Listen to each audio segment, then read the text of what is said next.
मेरे प्यारे देशवासियों, आज हम सब 80वां स्वतंत्रता दिवस मना रहे हैं। आज हर दिलों की धड़कन वंदे मातरम के नाद से गूंज रही। आज हर घर तिरंगा है, हर मन तिरंगा है और देश उत्साह और उमंग के साथ नए संकल्पों को लेकर के आज आगे बढ़ रहा है। आप सबको स्वतंत्रता दिवस की बहुत बहुत शुभकामनाएं।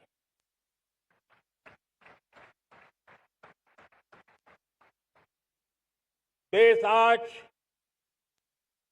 उन महान सपूतों का पुण्य स्मरण करती है जिन्होंने देश की आजादी के लिए त्याग बलिदान की पराकाष्ठा की। अपने तप, त्याग और बलिदान से आजादी के एकमात्र लक्ष्य को लेकर के अपनी पूरी जिंदगी खपा दी। पूज्य बापू समेत सभी स्वातंत्र्य सेनानियों को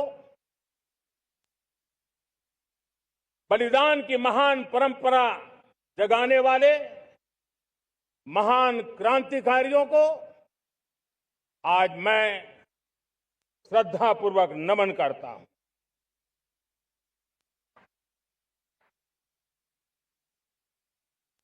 आज जो इस समारोह में उपस्थित है उन सब के लिए आज एक ऐतिहासिक पल भी है।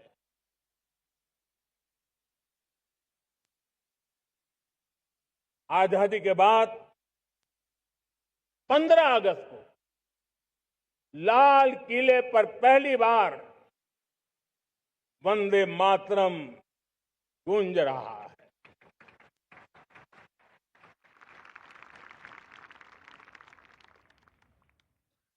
आज जब हम देश के लोग वंदे मातरम के 150 वर्ष मना रहे हैं तो इससे बड़ा उत्तम अवसर क्या हो सकता है। मेरे प्यारे देशवासियों, पिछले दिनों देश के कुछ हिस्सों में बाढ़ का प्रकोप रहा, भूस्खलन का प्रकोप रहा, अनेक परिवार प्रभावित हुए। उनके दुख दर्द को हम भली भांति अनुभव करते हैं। पीड़ित परिवारों को मैं विश्वास दिलाता हूं कि हम और पूरा देश उनके साथ खड़े हैं। मेरे प्यारे देशवासियों, कोई भी राष्ट्र तब महान बनता है, तब अपनी सिद्धियों को प्राप्त करता है जब अपने सपनों, अपने संकल्पों और अपने सामर्थ्य के दम पर आगे बढ़ता है। मेरे देशवासियों, अब छोटे सपनों से चलने वाला नहीं है। हमें बड़े सपने, क्योंकि बड़े सपने हमारी सोच को भी विस्तार देते हैं, हमारी सोच की क्षितिज को विस्तृत करते हैं। हमारे संकल्प दृढ़ होने चाहिए, जब संकल्प दृढ़ होता है तो कठिनाइयों से, आपदाओं के बीच से रास्ते निकालने का सामर्थ्य अपने आप उभर करके आता है। और मेरे प्यारे देशवासियों, हमारे संकल्प भी ऊंचे होने चाहिए, क्योंकि जब सपने ऊंचे होते हैं, संकल्प ऊंचे होते हैं, तो हमारे सामर्थ्य की ऊंचाई भी बढ़ती है, हमारे प्रयासों की ऊंचाई भी बढ़ती है, और तब जाकर के हम सपनों को साकार कर सकते हैं। मेरे प्यारे देशवासियों, आज भारत ने भी एक बहुत बड़ा सपना देखा है,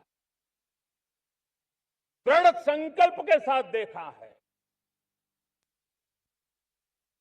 नई ऊंचाइयों को छूने के लिए देखा है। और वो सपना है, जब आजादी के 100 साल होंगे, 2047 में हम विकसित भारत बना के रहेंगे। 140 करोड़ देशवासियों के पुरुषार्थ से इस लक्ष्य को हमें हासिल करना है। और जब दुनिया की सबसे बड़ी आबादी वाला देश विकसित होने का संकल्प लेता है, तो ये दुनिया की नजरों में भी हमारे साहस का परिचायक बन जाता है। दुनिया हमारी तरफ देखने का नजरिया बदलने के लिए मजबूर हो जाती है। प्यारे देशवासियों, और मैं ऐसे ही नहीं कह रहा हूं, पिछले 12 वर्ष में देश के कोटि कोटि नागरिकों ने, दलित हो, पीड़ित हो, वंचित हो, आदिवासी हो, गांव में रहने वाला हो, शहर में रहने वाला हो, गरीब हो, मध्यम वर्ग का हो, युवा हो, बुजुर्ग हो, नारी हो, पुरुष हो, उत्तर हो, दक्षिण हो, पूर्व हो, पश्चिम हो, हर किसी ने पिछले 12 साल में एक संकल्प के साथ, समर्पण के साथ देश को नई ऊंचाइयों पर ले जाने में हर प्रकार से प्रयास किया है। मैं उनके इस प्रयासों का आदरपूर्वक स्वीकार करता, और उसी का परिणाम है कि इतने कम समय में 25 करोड़ देशवासी गरीबी को परास्त करके गरीबी से बाहर निकले हैं। इन्हीं देशवासियों का प्रयास का परिणाम है कि हम कभी फ्रेजाइल 5 में गिरे जाते थे। 12 साल के भीतर भीतर हम एक मेजर इकोनॉमी में फास्टेस्ट ग्रोइंग इकोनॉमी बन गए हैं। साथियों, देश आजाद हुआ, बहुत सारे सपने लेकर के आजाद हुआ, लेकिन हम गति नहीं पकड़ पाए, रफ्तार नहीं पकड़ पाए। होती है, चलती है, अरे हो जाएगा, देखा जाएगा, उसी में खोए रहे। 2014 तक आते आते तो पूरे विश्व ने हमें फ्रेजाइल 5 के उस में डंप कर दिया था। ऐसे समय पिछले 12 साल में भारत ने एक नई रफ्तार पकड़ी, तेज गति से हम आगे बढ़ रहे हैं। और देशवासियों का संकल्प है कि अब 140 करोड़ देशवासियों के संकल्प को, सामर्थ्य को रोकना नामुमकिन है। प्यारे देशवासियों, पिछले 12 वर्षों में डिफेंस प्रोडक्शन करीब 4 गुना हुआ, खादी और ग्रामोद्योग का उत्पादन करीब 5 गुना हुआ, इलेक्ट्रॉनिक मैन्युफैक्चरिंग करीब 7 गुना बढ़ा, आधुनिक रेलवे कोच का निर्माण 21 गुना बढ़ा, मोबाइल फोन उत्पादन 33 गुना बढ़ा। इतना ही नहीं, आधुनिक युग को देकर के भी डिजिटल और इनोवेशन की दुनिया में भी हमने अपना परचम लहराया। इंटरनेट यूजर, इंटरनेट कंज्यूमर करीब करीब 4 गुना बढ़े। पेटेंट ग्रांट होने की संख्या 4 गुना बढ़ी। डिजिटल ट्रांजैक्शन 100 गुना बढ़े। सामान्य मानवीय की सुविधाओं की तरफ भी हमने उतना ही गंभीरता से काम किया। हर साल औसतन 15 गुना ज्यादा तेजी से हमने नल से जल कनेक्शन दिए। हर साल औसतन 6 गुनी ज्यादा रफ्तार से लोगों को गैस कनेक्शन दिए। हर साल 4 गुनी रफ्तार से गरीबों के लिए टॉयलेट बनाने का काम किया। हर साल 3 गुना ज्यादा तेजी से गरीबों को घर देने का काम किया। देश ने गवर्नेंस में भी बहुत बदलाव लाया। हजारों की संख्या में कंप्लायंसेस खत्म किए।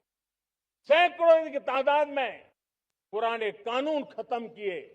पिछली शताब्दी के कानूनों से 21वीं शताब्दी की मार्च नहीं हो सकती। हमने आधुनिक इंफ्रास्ट्रक्चर के लिए मेट्रो का विस्तार किया। हमने पब्लिक ट्रांसपोर्ट को ताकत दी। जिस स्पीड से काम, जिस स्केल पर काम किया, ये सब, ये रफ्तार, ये विस्तार, ये अचीवमेंट आजादी के बाद पहली बार पिछले 1 दशक ने देखा है।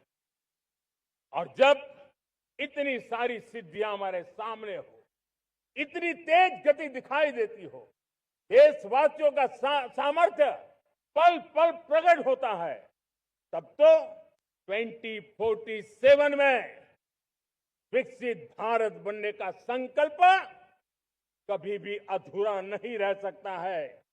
ये सारे आंकड़े इस बात की गवाही देते हैं कि हम आगे बढ़ने वाले हैं, मेरे प्यारे देशवासियों। लेकिन उसके लिए आत्मविश्वास की जरूरत होती है, आत्मगौरव की जरूरत होती है, और साथ साथ आत्मनिर्भर भारत होना भी बहुत जरूरी होता है। और इसलिए बीते वर्षों में हमारा कन्विक्शन रहा है कि भारत को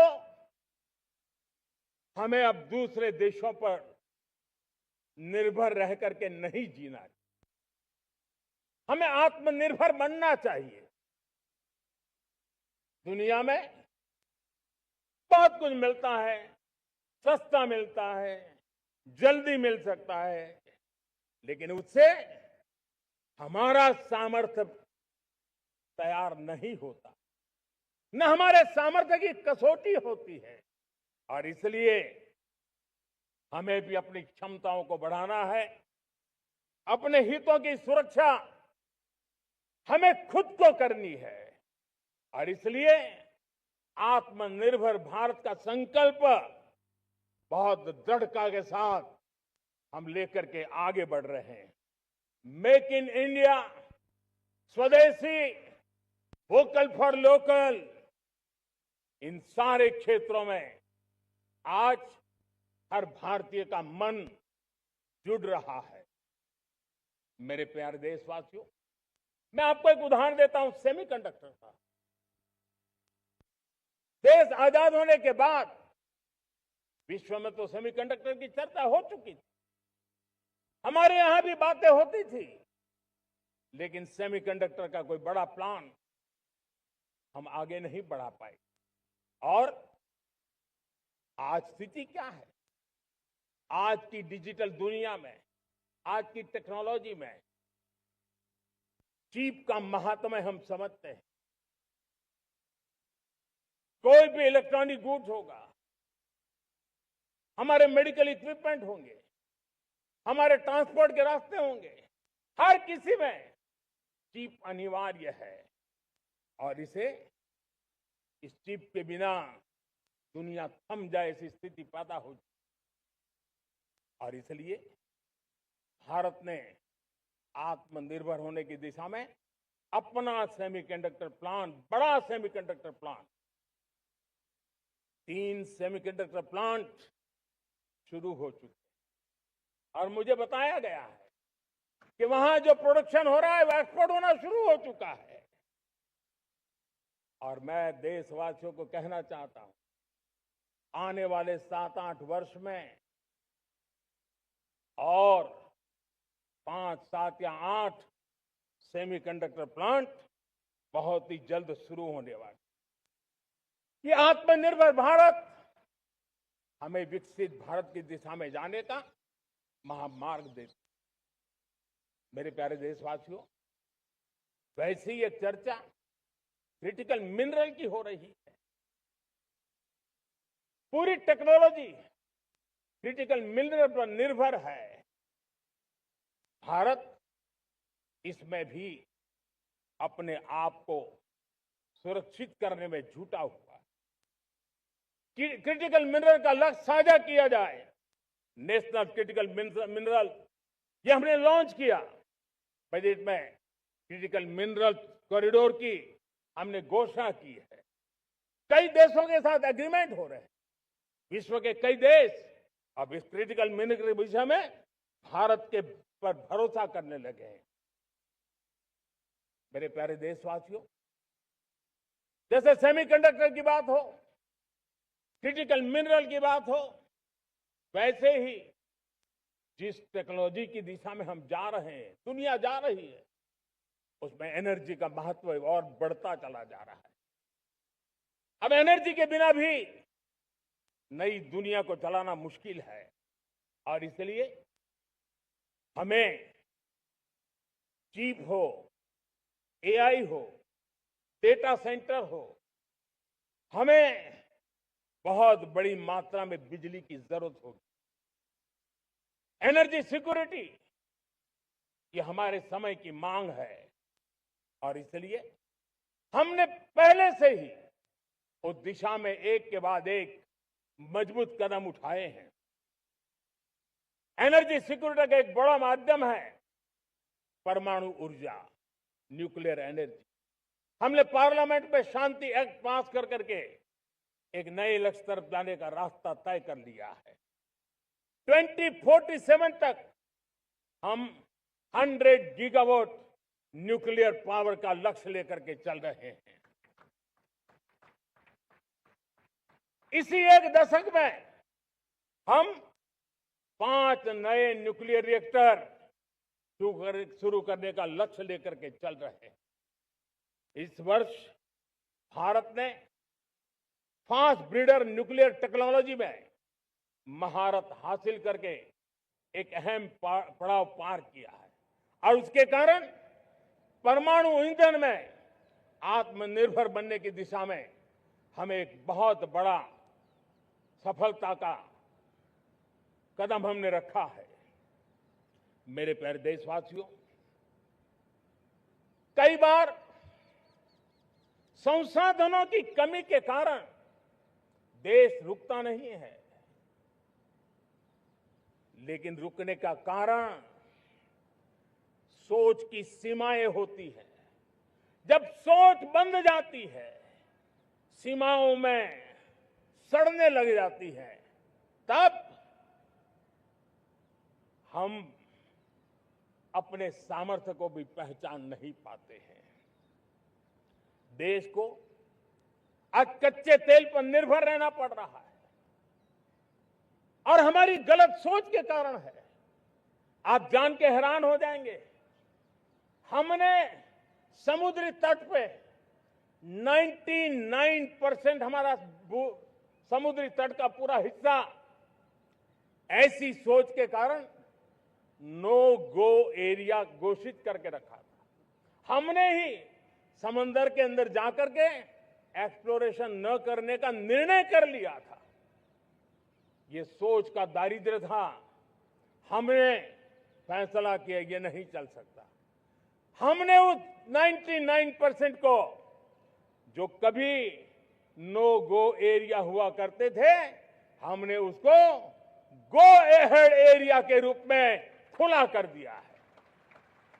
और अब हम समुद्र के भीतर भी एक्सप्लोरेशन करने की और नए नए भंडार खोजने की दिशा में हम प्रवृत्त हैं, हम प्रयास कर रहे हैं। हमने पिछले वर्ष उसी दिशा में एक महत्वपूर्ण कदम रखते हुए समुद्र मंथन की घोषणा की थी और पिछले दिनों हमने 85,000 करोड़ रुपए इस काम के लिए आवंटित करके काम को गति देने का निर्णय कर लिया है। मेरे प्यारे देशवासियों, एनर्जी सिक्योरिटी, इसका मैंने कहा कि हमें ऑल्टरनेट स्रोतों की तरफ भी पूरी शक्ति लगाना बहुत जरूरी है और इसलिए ऊर्जा का सही इस्तेमाल बढ़ाते हुए भारत इसी दिशा में आज तेजी से काम कर रहा है। 2014 से पहले, मतलब आज से 12 साल पहले, हमारे देश में सिर्फ 70 शहरों में पाइप से गैस की व्यवस्था थी, पाइप से गैस डिस्ट्रीब्यूशन होता था। 12 साल में इन 70 शहरों को हमने 700 शहरों तक पहुंचा दिया है। ये होती है रफ्तार, ये होता है विस्तार।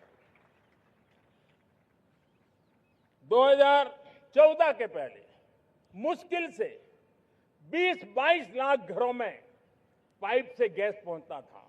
आज 1.25 करोड़ घरों में पाइप से गैस पहुंचाने का काम हो रहा है। 12 वर्ष पहले देश में सोलर एनर्जी की कैपेसिटी सिर्फ 2 गीगावाट थी। 2 गीगावाट, आज 160 गीगावाट हमने प्राप्त किया है लक्ष्य। मेरे प्यारे देशवासियों, मैं एक और जानकारी देता हूं। हमने इसका लाभ देश के मध्यम वर्ग को, सामान्य परिवार को मिले, इस तरफ भी उतना ही ध्यान केंद्रित किया। हमने पीएम सूर्यघर मुफ्त बिजली योजना चालू की और आज मुझे संतोष है कि इतने कम समय में 50 लाख घरों का सोलर एनर्जी का काम हम आंकड़ा पार कर चुके हैं। तेजी से चल रहा है और इसके कारण हजारों घरों का बिजली बिल 0 हो गया है। हजारों घर अपनी बिजली का उपयोग करने से अतिरिक्त बिजली आज बेच करके कमाई कर रहे हैं। हर परिवार को हम इस काम के लिए 80,000 रुपया सरकार की तरफ से एक एक परिवार को मदद दी जा रही है, तब जाकर के हम इस काम को पूरा कर रहे हैं। मेरे प्यारे देशवासियों, आपको जानकर के हैरानी होगी, ये जो हमारी रेलवे है उसका इलेक्ट्रिफिकेशन का काम हमारे देश में 1925 में शुरू हुआ था। 1925 में इलेक्ट्रिफिकेशन का काम शुरू हुआ, लेकिन 90 साल में 1925 से लेकर के 90 साल में सिर्फ 30% रेल का इलेक्ट्रिफिकेशन हुआ था। यानी 90 साल में 30%। हमारी रफ्तार देखिए, लक्ष्य को पाने के लिए हमारी दौड़ देख लीजिए। हमने एक दशक के अंदर 100% काम पूरा कर दिया। 90 साल में 30%, 10 साल में 70%, ये होता है काम। और इसके कारण डीजल जो हमें बाहर से लाना पड़ता है उसकी बचत हुई, बिजली से हमारी ट्रेनें चली, पर्यावरण को फायदा होने लगा। मेरे प्यारे देशवासियों, हम यहां से नहीं रुके हैं, हम दुनिया के अंदर पीछे रहना नहीं चाहते। पिछले दिनों आपने खबर सुनी होगी, भारत ने ईंधन का नया क्षेत्र को भी छू लिया है। देश ने पहली हाइड्रोजन से चलने वाली ट्रेन शुरू कर दी है और मुझे खुशी है, ये सबसे लंबी ट्रेन है और सबसे ताकतवर ट्रेन है और दुनिया में हाइड्रोजन ट्रेन के क्षेत्र में भी भारत ने अपना झंडा गाड़ दिया है। प्यारे देशवासियों, पिछले 10-12 साल हम लगातार 2047 के लक्ष्य को पाने के लिए दौड़ रहे हैं, एक के बाद एक सोपान सिद्ध कर रहे हैं। हमने सोचा भी नहीं था कि हमें इसमें भी कुछ मुसीबतों का झेलना पड़ेगा। पिछले 10-12 वर्ष में कितने संकटों का सामना करना पड़ा। कोरोना जैसी वैश्विक महामारी ने पूरी दुनिया को चिंता में डाल दिया था, सारी व्यवस्थाएं चरमरा गई थी। कोरोना से बाहर निकले, युद्ध की विभीषा की खबरें आने लगी, कहीं यूक्रेन तो कहीं पश्चिम एशिया, हर जगह पे तनाव का माहौल। और पता नहीं भविष्यवेत्ताओं ने तो न जाने क्या क्या घोषणाएं कर दी थी। देश को डराना, देश को भयभीत रखना, देश को चिंतित रखना, इसी में कुछ लोगों को आनंद आता है। वैक्सीन नहीं मिलेगी, कोविड में लोग बचेंगे नहीं, कुछ भी नहीं होने वाला। वेस्ट एशिया का क्राइसिस आया, पेट्रोल पंप पे पेट्रोल नहीं मिलेगा, गैस नहीं मिलेगा, डीजल नहीं मिलेगा, फर्टिलाइजर नहीं मिलेगा। सारी दुनिया भर की अफवाहें फैला करके भारत के लोगों को भयभीत करने का, डराने का, चिंता के अंदर डुबो देने का कुछ लोगों को आनंद आ रहा था। लेकिन देश ने देख लिया कि पिछले 10-12 साल की सुविचारित योजनाएं रंग ला रही है और हम इतने बड़े संकट के बावजूद भी नागरिक देवो भव के मंत्र को लेकर के जीते हुए भारत ने जो तैयारियां की थी, एक के बाद एक कदम उठाया था।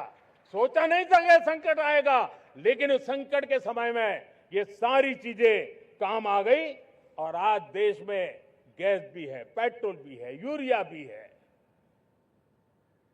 हम अपनी ताकत के ऊपर खड़े हो रहे, चल रहे। मेरे प्यारे देशवासियों, दुनिया के इन संकटों का प्रभाव हर किसी पर हुआ, हम भी अछूते नहीं। यूरिया के दाम दुनिया में 3,000 रुपया पहुंच गए एक बोरी का। आज भी हम मेरे देश के किसानों को वो बोझ सहने के लिए मजबूर नहीं कर रहे। सरकार अपने कंधों पर वो बोझ उठा रहा है और दुनिया से जो 3,000 रुपया में यूरिया का बोरा हमें मिलता है, वो हमारे किसानों को हम सिर्फ 300 रुपये में दे पाते हैं। इतना ही नहीं, डीएपी आज दुनिया में बाजार 5,000 पहुंच चुका है, लेकिन मेरे देश के किसानों को दिक्कत ना हो इसलिए 1,350 रुपये में आज भी डीएपी देने का काम हम कर रहे हैं। मेरे प्यारे देशवासियों, एक समय था जब मैं आत्मनिर्भरता की बात कर रहा था तो कुछ लोग एयर कंडीशन चैम्बर में बैठ करके सोचने वाले लोग हमें बता रहे थे ग्लोबलाइजेशन का क्या होगा। लेकिन दुनिया देख रही है कि पिछले एक दशक में ऐसा लग रहा है कि दुनिया ने ग्लोबलाइजेशन बोलना ही बंद कर दिया है। जहां से ग्लोबलाइजेशन की आवाज आती थी वो बंद सुनाई नहीं देती है। दुनिया का हर देश अपनी अपनी संभालों के मिजाज की तरफ गया है। लेकिन दुर्भाग्य से इस संकट के कालखंड में कुछ लोगों ने अपना रुतबा दिखाने के लिए संसाधनों को वेपनाइज करने का खेल खेला है। दुनिया अपने पास जो कुछ भी है उसको वेपनाइज करने में लगी है। संसाधनों का वेपनाइज, रिसोर्स का वेपनाइज, पेट्रोल, डीजल, फर्टिलाइजर, दवाइयां, टेक्नोलॉजी की चिप्स, इतना ही नहीं भूभाग को भी वेपनाइज किया जा रहा है। और ऐसे समय अगर हम आत्मनिर्भरता मंत्र को लेकर 10 साल सही दिशा में न चले होते तो हम कल्पना कर सकते हैं कि ऐसी चुनौतियों का मजबूती से मुकाबला कैसे करते। और हमारी तैयारियां निरंतर बढ़ती जा रही है। मेरे प्यारे देशवासियों, दूसरी तरफ आज भारत का प्रोफाइल पूरी तरफ बढ़ रहा है। आज भारत दुनिया के लिए एक स्वीकृत और सम्मानीय देश के रूप में बन रहा है। भारत के पास स्थिर पॉलिटिकल मैंडेट है, स्थिर सरकार है, भारत का वाइब्रेंट लोकतंत्र है, भारत का मजबूत न्यायतंत्र है और हम सबको दिशा देने वाला भारत का संविधान है। और अब दुनिया हमारे इन सामर्थ्य को पहचानने लगी है और इसलिए 2014 के बाद दुनिया करीब करीब 40 देशों के साथ हमारा FTA एग्रीमेंट हो रहा है। अब देखिए कितना बड़ा अवसर आया है। लेकिन ये जो ट्रेड एग्रीमेंट्स हुए हैं ये एक बहुत बड़ा अवसर है और इसलिए खास करके मैं मेरे MSMEs को कहना चाहूंगा कि हमें इस मौके को छोड़ना नहीं है। दुनिया में हमें पहुंचना है। भारत के उत्पाद की हर चीज विश्व के बाजार में पहुंचे और चाहे हमारा टेक्सटाइल हो, हमारी मशीनरी हो, हमने दवाइयां हो, हमने मौका छोड़ना नहीं है। लेकिन वैश्विक जो पैरामीटर्स हैं उस पैरामीटर को हमें पार करना होगा। हमें दुनिया से जो मिलता है उसे अच्छा देना पड़ेगा, दुनिया में जो मिलता है उसे सस्ता देना पड़ेगा। और पंजाब के लुधियाना से लेकर के तमिलनाडु के तिरुपुर तक हमारा टेक्सटाइल सेक्टर दुनिया में पहुंच सकता है। इतना ही नहीं, केरलम से लेकर के गुजरात और तमिलनाडु से लेकर के बंगाल, ये हमारा समुद्री तट, हमारे मछुआरे भाई बहन आज इस FTA के कारण हमारे श्रिप यानी झींगा उसके एक्सपोर्ट की बहुत संभावना बनी है। हमारे सी फूड की दुनिया में पहुंच बनने की संभावना पड़ी हुई है। और इसलिए मैं चाहूंगा कि हम इस परिस्थिति का फायदा उठाते हुए, हम आगे चलते हुए हम इन कामों को पार करने के लिए प्रयास करें। मेरे प्यारे देशवासियों, मैंने जो भूमिका आपके सामने रखी है उसके पीछे 2047 का लक्ष्य इन मजबूत नींव पर खड़ा है। 2047 विकसित भारत का लक्ष्य हमने पिछले 10-12 साल में देशवासियों ने जो सामर्थ्य दिखाया है उस सामर्थ्य का हिस्सा है।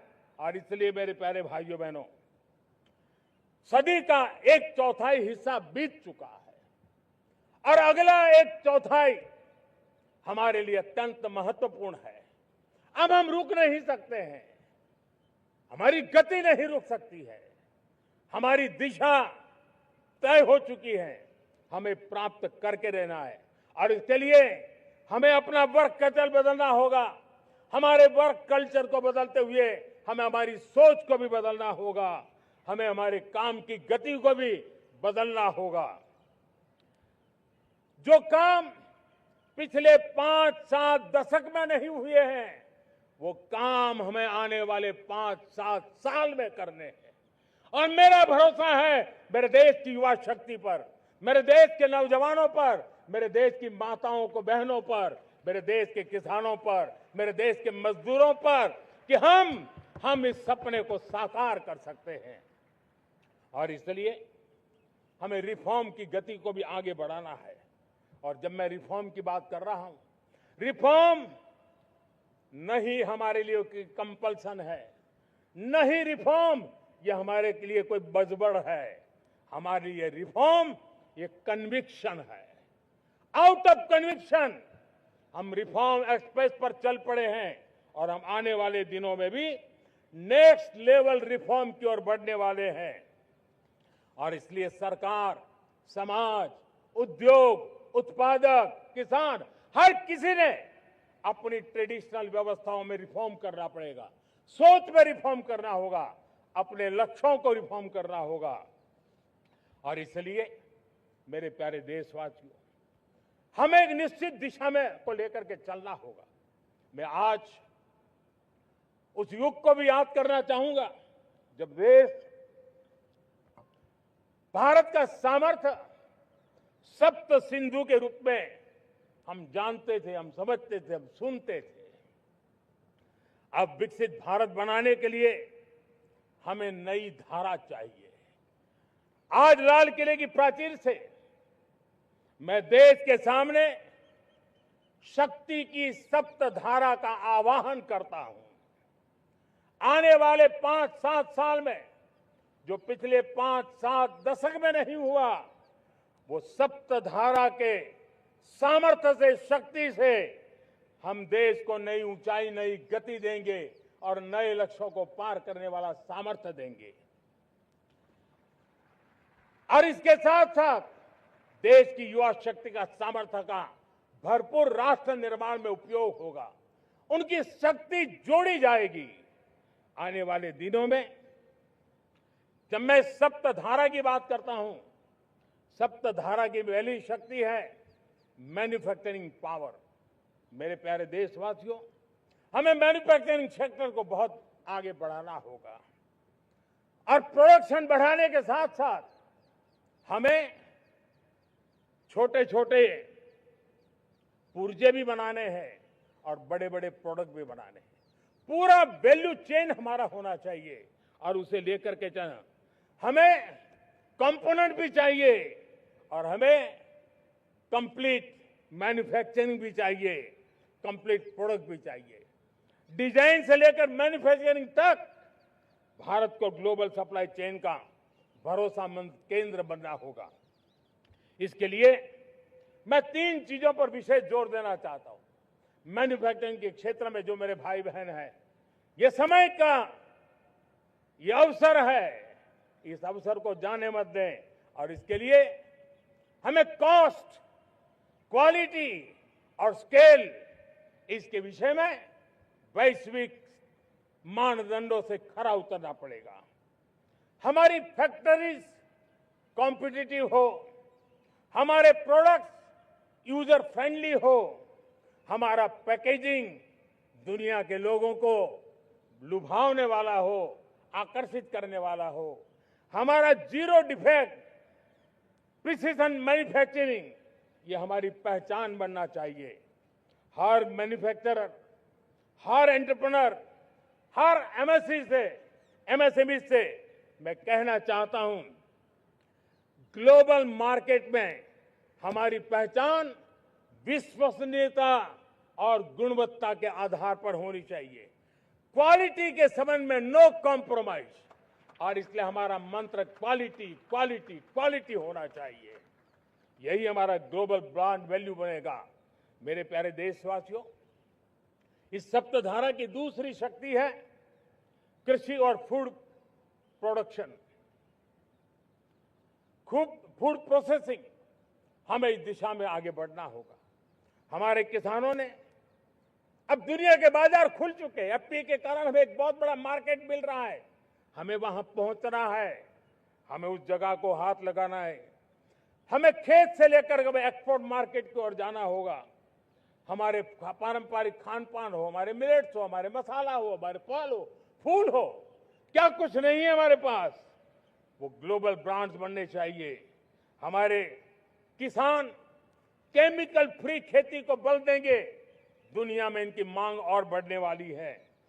और जो ग्लोबल पैरामीटर्स के अंदर हर प्रकार से सिद्ध होने वाले हमारे एग्रो प्रोडक्ट होंगे, तो दुनिया में हम आसानी से पहुंच पाएंगे। मेरी सप्तधारा की तीसरी शक्ति है टेक्नोलॉजी और इनोवेशन। मेरे प्यारे देशवासियों, आज जमाना एआई का है, क्वांटम का है, स्पेस का है, रोबोटिक्स का है, डेटा सेंटर्स का है। पूरी तरह एक नया क्षेत्र खुल चुका है और इमर्जिंग टेक्नोलॉजी ये भी हर पल हमें चुनौती दे रही है। और इसलिए देश को दुनिया के लिए मार्केट नहीं बना देना, हमें इनोवेशन का हब बनना है। हमने यूपीआई और डिजिटल पब्लिक इंफ्रास्ट्रक्चर में लोहा मनवा लिया है, हमारी ताकत का परिचय करवा दिया है। अब भारत को डिजिटल पब्लिक टेक्नोलॉजी उसको भी दुनिया के कोने कोने तक पहुंचाना है। भारत को नेक्स्ट जनरेशन कम्युनिकेशन टेक्नोलॉजी में लीड करना है। मेड इन इंडिया 6G हर कोने में पहुंचे, ये हमारा लक्ष्य होना चाहिए और हमें उस पर तेजी करनी चाहिए और इसके लिए हमारा प्रयास कम नहीं होना चाहिए। सप्तधारा की चौथी शक्ति है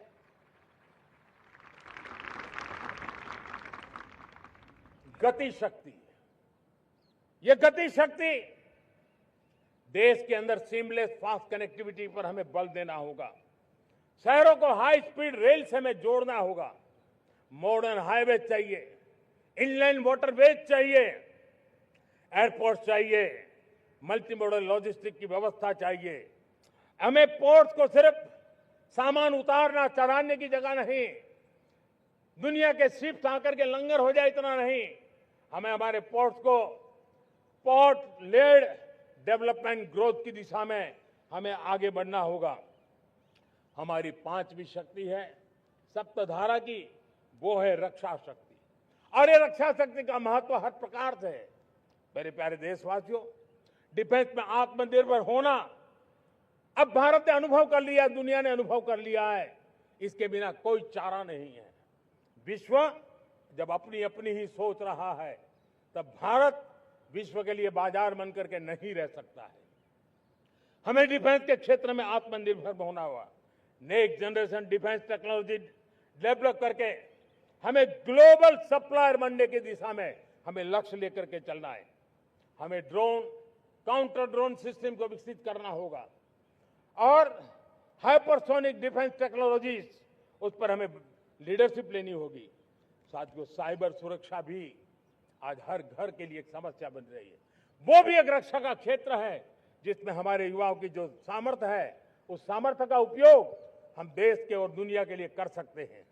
हमारी सप्तधारा की छठी शक्ति है ग्रीन इकोनॉमी, ब्लू इकोनॉमी, जो ग्रीन जॉब को भी जन्म देती है।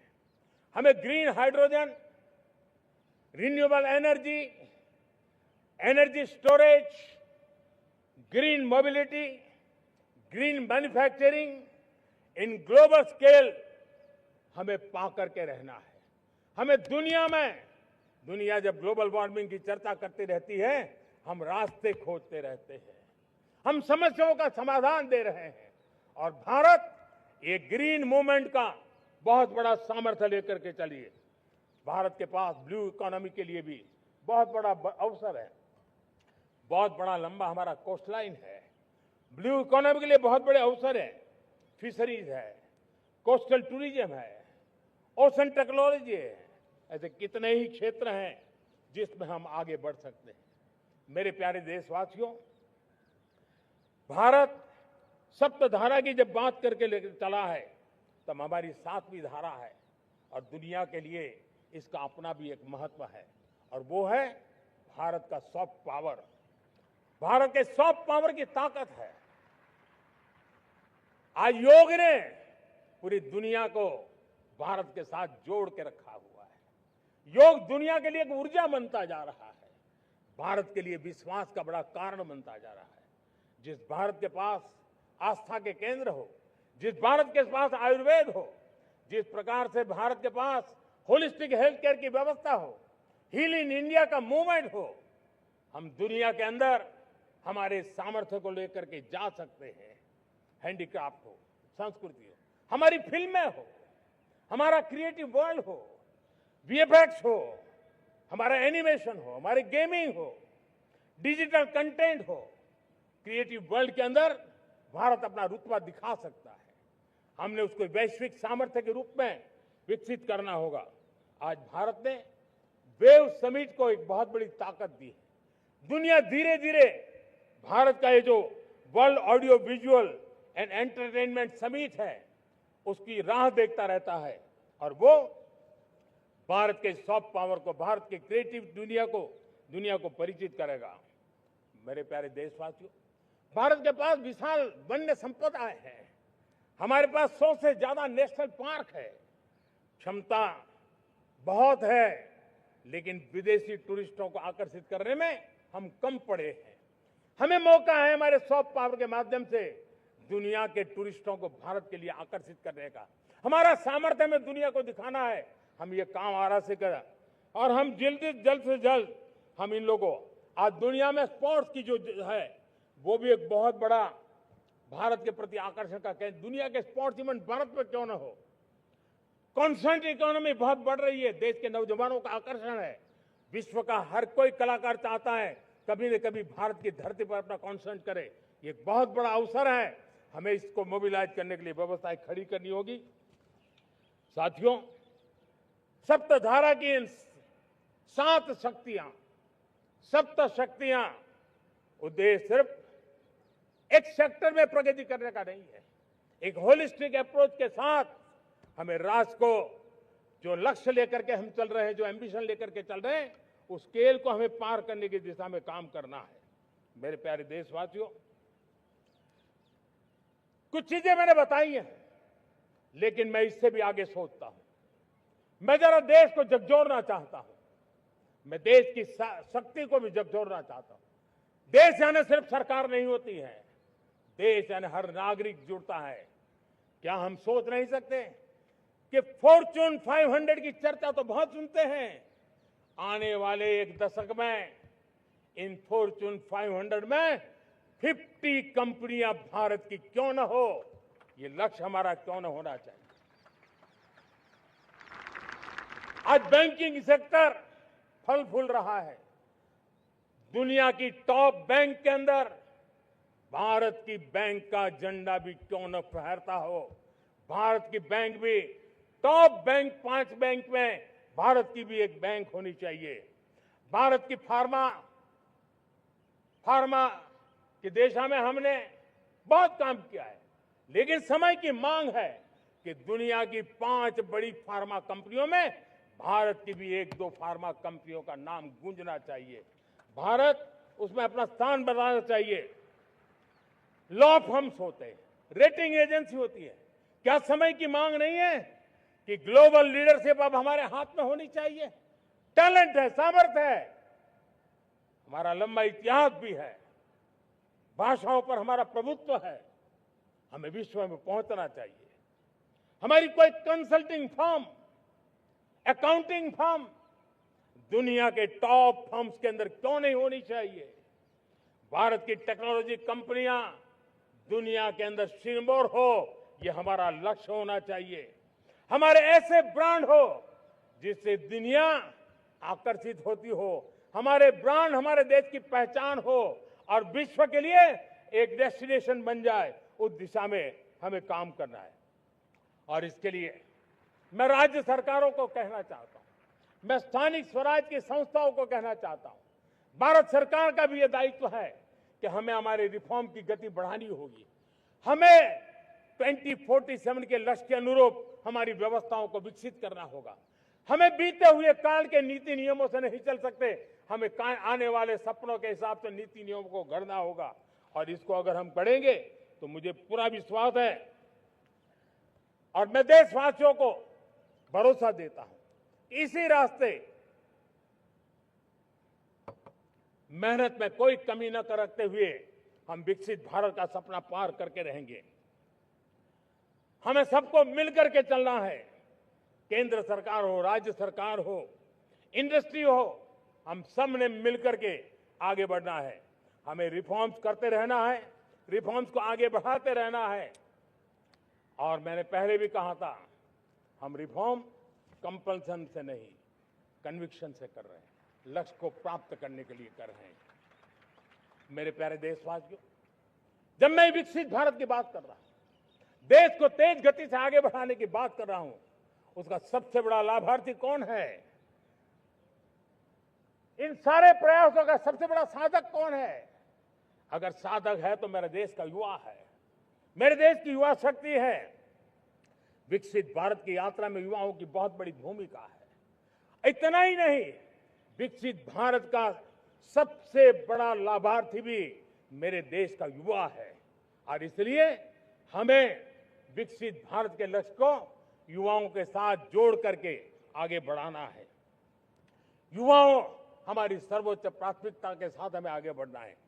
साथियों, पिछले 10-12 साल में उस दिशा में बहुत कुछ हुआ है। स्टार्टअप इंडिया अभियान, आज पूरे देश में 2.5 लाख से ज्यादा रजिस्टर्ड स्टार्टअप बन गए। देश के नौजवान खुद तो काम कर रहे हैं, अनेकों को रोजगार दे रहे हैं। 1 लाख करोड़ रुपया इनोवेशन फंड भारत सरकार ने घोषित किया है। मैं देश को, नौजवानों को कहना चाहता हूं, आप अपने सपनों को लेकर के आइए, संसाधनों की कमी नहीं रहने देंगे। 1 लाख करोड़ रुपया आपके दिल दिमाग को सामर्थ्य देने का एक व्यवस्था हमने कर दी है। रिसर्च के नए अवसर मिले, डिजिटल इंडिया के नए सस्ते डेटा, ये युवाओं को सशक्त किया। दुनिया में सस्ता डेटा कहीं है तो भारत की धरती पर है, और देश के नौजवानों को उसने नई ताकत दी है। स्किल इंडिया हमने नेशनल प्रोग्राम बनाया है। स्पेस सेक्टर को हमने ओपन कर दिया। नेशनल ड्रोन पॉलिसी हमने बनाई है। खेलो इंडिया पॉलिसी बनाई है। 35 वर्षों तक एजुकेशन पॉलिसी नहीं थी, नई एजुकेशन पॉलिसी लेकर के आए हैं, और इसका फायदा मिडिल क्लास के परिवारों को हुआ है। साथियों, 2004 से 14 आंकड़ा मुझे देना चाहिए आपको। 2004 से 14 हमारे देश में 350 से भी कम यूनिवर्सिटी थी, और आज 10-12 साल के भीतर भीतर करीब 650 नई यूनिवर्सिटी जुड़ चुकी है। करीब 1000 का आंकड़ा हम पहुंच रहे हैं।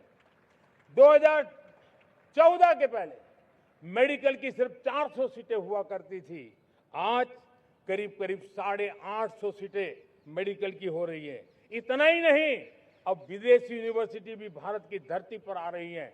भारत के अंदर विदेशी यूनिवर्सिटी की डिग्री मेरे नौजवान को मिले, इसका प्रबंध भी हो चुका है। हमारे देश के युवा मन बचपन से ही टेक्नोलॉजी की तरफ आकर्षित हो, उस दिशा में हम काम कर रहे हैं, और इसलिए हमने करीब 10,000 से अधिक अटल टिंकर की लैब छोटे छोटे बच्चों के हवाले कर दी है, ताकि उनका इनोवेशन और टेक्नोलॉजी के अंदर उनका मन बने। 12 वर्ष युवा, हमने अनेक रास्ते खोले। हम स्टार्टअप ओपन कर दिया। आपने देखा होगा, भारत के प्राइवेट स्टार्टअप 28 साल की एवरेज उम्र के बच्चों ने, नौजवानों ने दुनिया में पहले ही ट्रायल में अपना सैटेलाइट लॉन्च कर दिया और रॉकेट लॉन्च कर दिया। उन्होंने बहुत बड़ा काम कर दिया साथियों। आज करीब 2.5 लाख से ज्यादा रजिस्टर्ड स्टार्टअप है।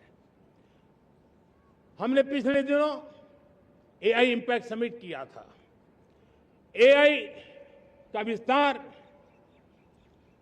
बहुत तेजी से बढ़ रहा है। लाल किले से मैं देश के नौजवानों के लिए घोषणा करना चाहता हूं। हमने तय किया है कि आने वाले 1 वर्ष में 1 करोड़ युवाओं को एआई स्किल के लिए ट्रेनिंग देने का हम काम करेंगे, ताकि हमारा देश का नौजवान एआई की दुनिया में भी नेतृत्व करने का सामर्थ्य। मेरे साथियों, बायो इकोनॉमी एक नया क्षेत्र है। एक समय था 2014 के पहले सिर्फ 60,000 करोड़ रुपए का बायो इकोनॉमी का काम होता था। मेरे देश के नौजवान, आपने क्या कमाल कर दिया है। देखिए, नीतियां जब सही होती है, लक्ष्य जब साफ होता है, तो मेरे देश के नौजवान कैसा करके थे। बायो इकोनॉमी में देश की युवा शक्ति ने सामर्थ्य दिखाया है। 2014 के पहले जो 60,000 करोड़ का कारोबार था, आज वो कारोबार बायो इकोनॉमी 20 लाख करोड़ पहुंच चुकी है। दोस्तों,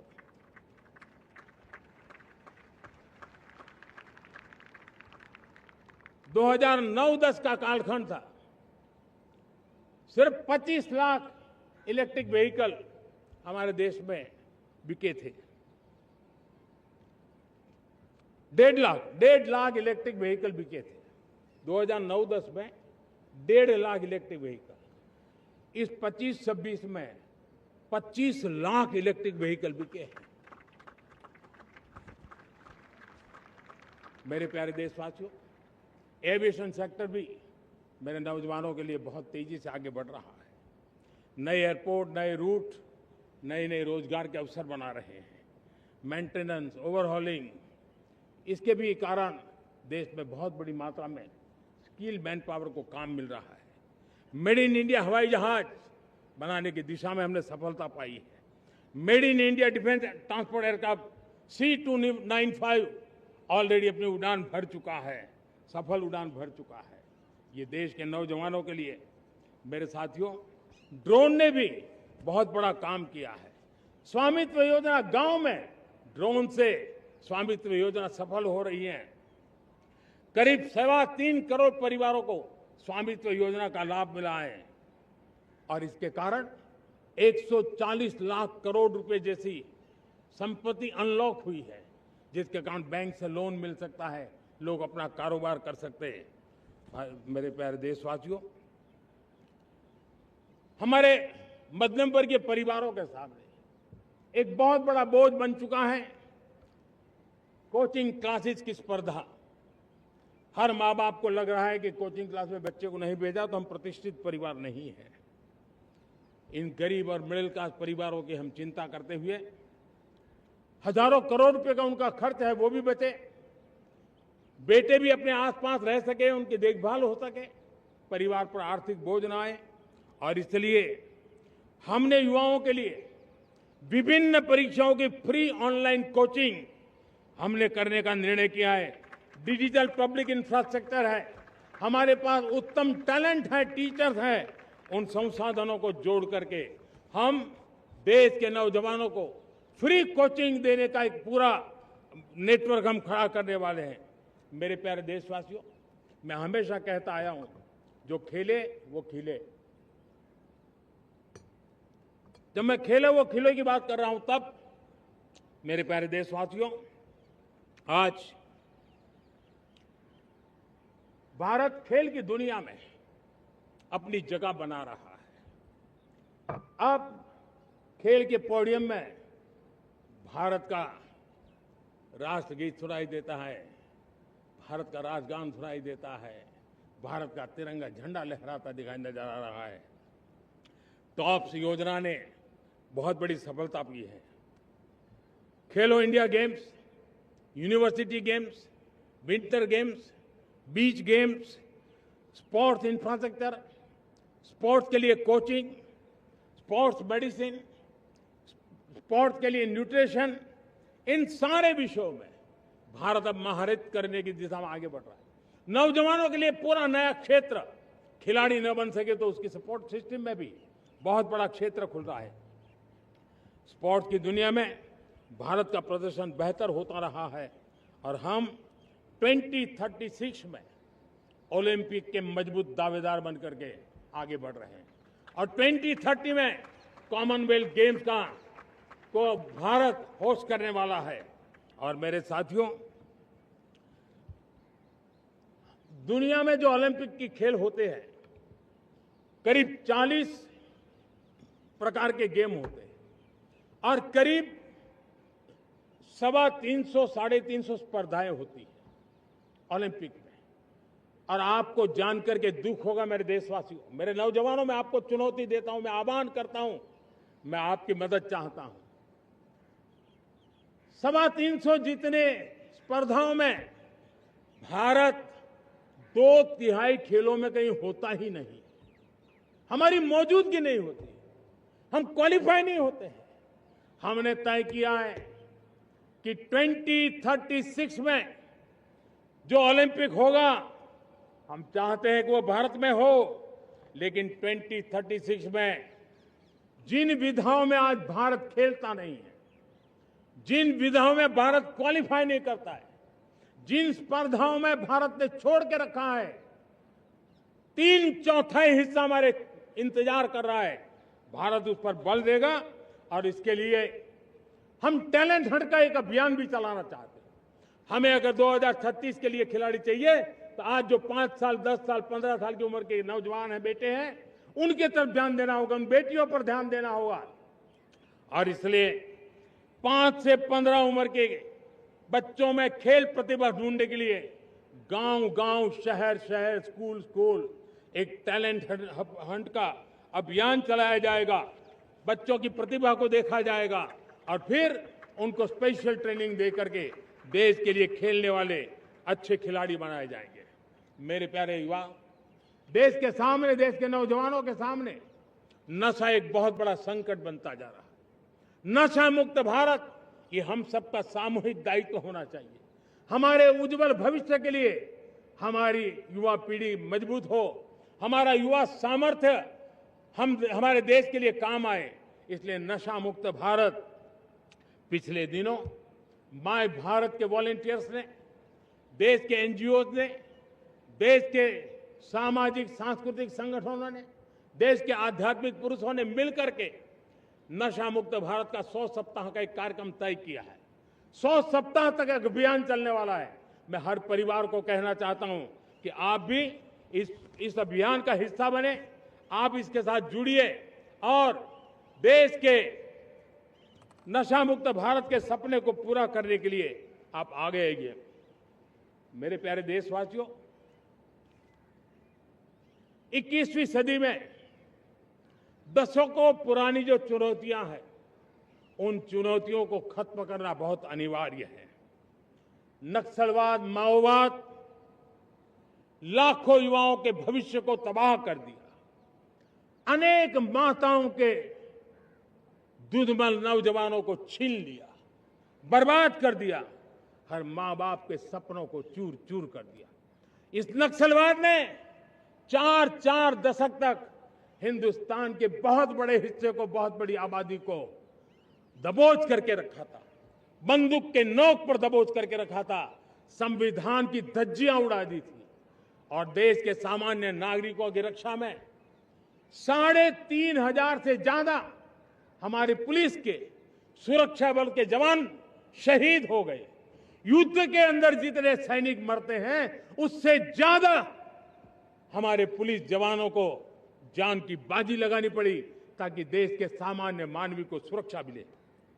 ये नक्सलवाद ने धरती को लहूलुहान कर दिया था। 2014 में आपने जब हमें मौका दिया, उसी दिन हमने संकल्प लिया था कि हम देश को नक्सलवाद से मुक्त करेंगे और आज मुझे खुशी है कि नक्सली माओवादी हिंसा आखिरी सांस भी शायद रहने की अब तो ताकत नहीं रही है। पूरी तरह उसे खत्म करने की दिशा में जहां पर कभी नक्सलवादियों की गोलियां चलती थी, जहां पर कभी धरती रक्त रंजित रहा करती थी, आज उसी नक्सल क्षेत्रों में, उसी इलाकों में नक्सल मुक्त होने के कारण विकास, विश्वास और प्रयास का तिरंगा लहरा रहा है। मेरे प्यारे देशवासियों, लेकिन इस चुनौती को हमने कम नहीं आंकना है। इस चुनौती से हमें और भी सावधान रहने की जरूरत है। वर्षों तक देश की सत्ता में माओवादी सोच के लोग गलियारों में अपनी जगह बना करके बैठे थे। सरकारी कमेटियों में सलाहकार के रूप में भी ये माओवादी सोच ने नीतियों को प्रभावित किया था। मेरे प्यारे देशवासियों, जंगलों में हमें हथियारी नक्सलों का खात्मा बुलाने में, उस संकट से देश को मुक्त कराने में सफलता मिली है। लेकिन हथियारी नक्सल तो गए, लेकिन दिमागी नक्सल, ये दिमागी नक्सल मौके की तलाश में है, हिंसा अराजकता के वो रास्ते खोज रहे हैं, समाज को गलत राह पर घसीटने के लिए भांति भांति के दांव कर रहे हैं। इन दिमागी नक्सलियों को पहचानना होगा, इन दिमागी नक्सलियों को आइसोलेट करना होगा और राष्ट्र को विकसित राष्ट्र बनाने की मुख्य धारा की ओर देश की युवा पीढ़ी को जोड़ना होगा। मेरे प्यारे देशवासियों, सुरक्षित भारत बनाना हम सबका दायित्व है। चुनौती सीमा के भीतर हो या सरहद से बाहर, भारत हर परिस्थिति के लिए तैयार है। आज युद्ध का नेचर बदल रहा है। अब युद्ध सीमा पर ही होता है, गारंटी नहीं है। आज युद्ध सीमा के अंदर, कहीं रिफाइनरी पे जाकर के, कहीं बैंकिंग सेक्टर को जाकर के, कहीं डेटा सेंटर को जाकर के, एक प्रकार से लड़ाई का नया रूप, इंफ्रास्ट्रक्चर तोड़े जा रहे हैं, फैक्ट्रियां तोड़ी जा रही है। हमने मिशन सुदर्शन चक्र की पिछले सालों घोषणा की थी, बहुत तेजी से उस पर काम चल रहा है। आज डिफेंस एक्सपोर्ट हमारा करीब 50 गुना बढ़ा है। करीब 100 देशों में हमारे अस्त्र शस्त्र पहुंच रहे हैं। वैश्विक पटल पर भारत की प्रतिष्ठा धीरे धीरे बढ़ रही है। बदलते हुए समय में अस्त्र शस्त्र की तरफ काम करना है, सैन्य बलों का सामर्थ्य बढ़ाना है, लेकिन साथ साथ नागरिकों को भी तैयार करना होगा। पिछली शताब्दी के युद्धों के अनुरूप जो सिविल डिफेंस की व्यवस्थाएं हमारे देश में विकसित हुई है, वो कालबाह्य हो चुकी है। और इसलिए मैं आज लाल किले से घोषणा कर रहा हूं कि हम आने वाले दिनों में सिविल डिफेंस का एक वाइब्रेंट नेटवर्क खड़ा करेंगे। आधुनिक व्यवस्थाओं से उनको परिचित कराएंगे। आधुनिक संकटों से नागरिकों को रक्षा करने की क्या व्यवस्था हो सकती है, एक बहुत बड़ा वॉलंटरी फोर्स सिविल डिफेंस का आधुनिक चुनौतियों को पार करने वाला हम बनाने वाले हैं। मेरे प्यारे देशवासियों, राष्ट्र के निर्माण में आज हमारी बहनों बेटियों का योगदान हम सब के लिए बहुत बड़ा प्रेरणा का कारण बना हुआ है।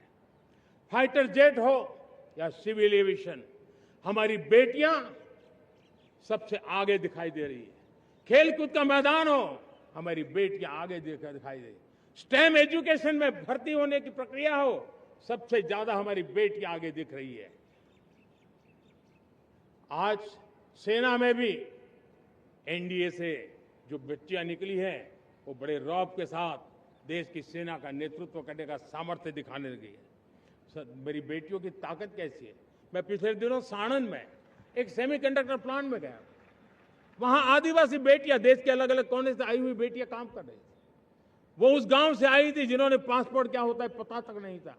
वो बेटियां विदेशों में गई, ट्रेनिंग लेकर के आई और आज चिप निर्माण का काम कर रही है और बड़े कॉन्फिडेंस, मैं जो उनका कॉन्फिडेंस देखा, मैं सचमुच में बहुत प्रभावित हुआ था। आज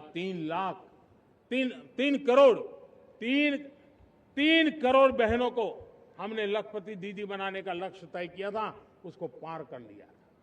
अब हम 6 करोड़ लखपति दीदी बनाने के लक्ष्य को लेकर के आगे बढ़ रहे हैं। 3 करोड़ नई लखपति दीदी बनना मतलब ग्रामीण अर्थव्यवस्था में बहुत बड़ा बदलाव मातृशक्ति के द्वारा आने वाला है। मेरे प्यारे देशवासियों, आज पंचायतों में, नगर पालिका में, महानगर पालिका में बहुत बड़ी मात्रा में हमारी महिलाएं जनप्रतिनिधि बनकर के देश का मार्गदर्शन कर रही है, समस्याओं का समाधान कर रही है, बहुत ही सक्षम नेतृत्व दे रही है। और इसी को ध्यान में रखते हुए हमने पार्लियामेंट में नारी शक्ति वंदन अधिनियम पारित किया था, लेकिन किसी न किसी कारण से राजनीति के अखाड़े में पिछले 40 साल से ये सपना हमेशा राजनीतिक अखाड़े का शिकार हो गया है। मैं देश के सभी राजनीतिक दलों से आज लाल किले की प्राचीर से तिरंगे झंडे की छाया में खड़े होकर के प्रार्थना करता हूं, आग्रह करता हूं, आइए उन महिलाओं के सामर्थ्य के पुजारी बनिए, उन महिलाओं के सम्मान में आगे आइए और जल्द से जल्द हमारी माताओं बहनों को 33% विधानसभा और लोकसभा में उनको प्रतिनिधित्व मिले। वे भारत की नीति घड़तर के अंदर अपना योगदान दे। समय की मांग है और मैं सभी राजनीतिक दलों से फिर से आग्रह करता हूं, आइए महिला आरक्षण लागू करके महिला सम्मान में आप भी जुड़िए, आप भी यश लीजिए, आप भी क्रेडिट लीजिए, लेकिन मेरी माताओं बहनों को हक दीजिए। मेरे प्यारे देशवासियों, विकसित भारत का संकल्प तभी पूरा होगा जब विकास अंतिम व्यक्ति तक पहुंचेगा। 2014 से पहले सिर्फ 25 करोड़ लोगों के पास सोशल सिक्योरिटी का कवर था, सिर्फ 25 करोड़ के पास। साथियों, पिछले 5-7 दशक में सिर्फ 25 करोड़, हमने एक दशक के भीतर भीतर 100 करोड़ देशवासियों को सोशल सिक्योरिटी का कवच दिया है। आयुष्मान भारत योजना से 70 साल की उम्र के बुजुर्गों से भी आज 5 लाख रुपए तक मुफ्त दवाई की व्यवस्था हो रही है। करोड़ों करोड़ों परिवारों को इसके कारण बहुत बड़ी सुविधा मिली है। और इस आयुष्मान कार्ड के कारण 2 लाख करोड़ रुपया जो दवाई और ऑपरेशन के पीछे खर्च होना था, वो मेरे परिवारों के बच्चे हैं। वो गरीब परिवार है, वो मध्यम वर्ग के परिवार है, उनको इतनी बड़ी। मेरे प्यारे देशवासियों, आज मुझे एक काम के लिए आपकी मदद चाहिए। मैं आप सबसे एक मदद मांग रहा हूं। सभी नौजवानों से मैं चाहता हूं कि आप इसका नेतृत्व करिए। आपका 1 या 2 घंटे देश को बहुत बड़ी शक्ति देने वाले हैं। आपको लगेगा 1-2 घंटे में मैं देश की क्या शक्ति, मैं बताता हूं। आप बहुत बड़ी शक्ति बनने वाले हैं और इसलिए हर घर में वातावरण बने। इन दिनों देश में जनगणना का काम हो रहा है, सेंसस का काम हो रहा है, गिनती चल रही है। और गिनती सिर्फ आंकड़ों से बात बनती नहीं है, उसकी बारीकियों से नीतियां बनती हैं, योजनाएं बनती हैं। देश आगे बढ़ने की अपनी रूपरेखा तैयार करता है और इसलिए सटीक जानकारियां होना बहुत जरूरी है।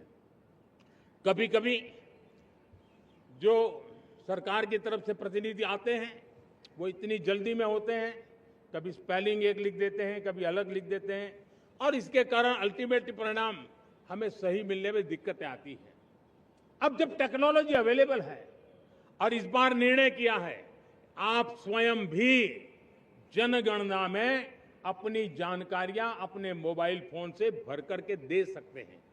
बाद में कोई बाबू आएंगे, कोई प्रतिनिधि आएंगे, आपसे चर्चा करेंगे, लेकिन आप परिवार के सब बैठ करके अगर डिजिटली अपना रजिस्ट्री करवा दे, सारी बारीकियां, स्पेलिंग में भी गलती ना हो, कोई भी जानकारियों में गलती ना हो, आप जितनी परफेक्ट जानकारी देंगे देश को आगे बढ़ने में बहुत बड़ी मदद मिलेगी। और इसलिए मैं देश के नौजवानों को कहता हूं कि आप अपने परिवार के लोगों को बिठा करके पूरे फॉर्म को समझिए। पहले कागज पे फॉर्म को भर दीजिए, कोई गलती है तो करेक्ट कर लीजिए और फिर टेक्नोलॉजिकली उसको डिजिटली इसको अपलोड कर दीजिए। आप देखिए इतना बड़ा काम देश कर लेगा और देश का समय और शक्ति सही काम के लिए उपयोग आएगा। और इसलिए मेरे देश के नौजवानों को जनगणना के इस काम में सक्रियता से जुड़ने के लिए मैं आग्रह करता हूं। मेरे प्यारे देशवासियों, मैंने लाल किले से पंच प्राण की बात कही थी। इस पंच प्राण ने देश को अपने आत्मगौरव की ओर लेकर के आगे बढ़ने का, लक्ष्यों को पार करने के सामर्थ्य के साथ आगे बढ़ने का एक बहुत बड़ा संबल दिया है। हमें गुलामी की मानसिकता हर पल मिटाते ही रहना है। जिस भारत का सपना नेताजी सुभाष चंद्र बोस ने देखा था, बाबा साहब आंबेडकर ने देखा था, पंडित नेहरू ने देखा था, सरदार पटेल, भगत सिंह, सुखदेव राजगुरु ने देखा था, डॉक्टर श्यामा प्रसाद मुखर्जी ने देखा था, भगवान बिरसा मुंडा ने देखा था, ज्योतिबा फुले ने देखा था, उन सब से प्रेरणा लेकर के हम आगे बढ़े। आइए इस संकल्प को हम दोहराए, स्वयं से ऊपर राष्ट्र का हित हो, स्वयं से ऊपर राष्ट्र का हित हो और कर्तव्य ही हमारी पहचान हो। मैं सभी देशवासियों से कहूंगा, समय हमारा है।